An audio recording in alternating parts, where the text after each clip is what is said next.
বিশ্ব বাসযোগ্যতা সূচকে ঢাকা এখন নিকৃষ্ট ৩টি শহরের একটি। ইকোনমিস্ট ইন্টেলিজেন্স ইউনিটের ২০২৫ সালের সূচকে ১৭৩টি দেশের মধ্যে ঢাকার অবস্থান ১৭১তম। এর অর্থ হল আমাদের রাজধানী আরও পিছিয়েছে। ২০২৪ সালে ছিল ১৬৮তম এবং ২০২৩ সালে ছিল ১৬৬তম। স্থিতিশীলতা, স্বাস্থ্য ব্যবস্থা, সংস্কৃতি, শিক্ষা, অবকাঠামো এবং পরিবেশ প্রতিটি ক্ষেত্রে ঢাকা কম নম্বর পেয়েছে। মেট্রো রেল, এলিভেটেড এক্সপ্রেসওয়ে, এতগুলো উড়াল সেতুর পরও এমন অবস্থা কেন?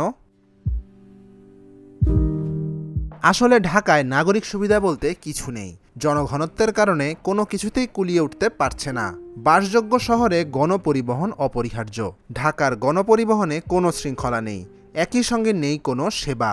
উন্নত মানের বাস চালু করতে না পারায় ঢাকায় টেকসই গণপরিবহন ব্যবস্থা কার্যকর হয়নি।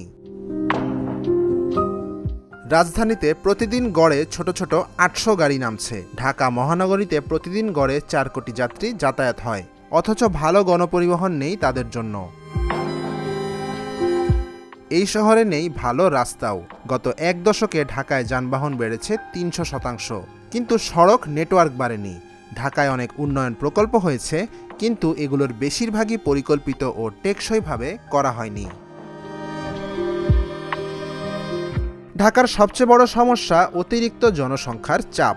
অন্য জেলায় কাজের সুযোগ না থাকায় ঢাকামুখী মানুষের ঢল সামলানো যাচ্ছে না।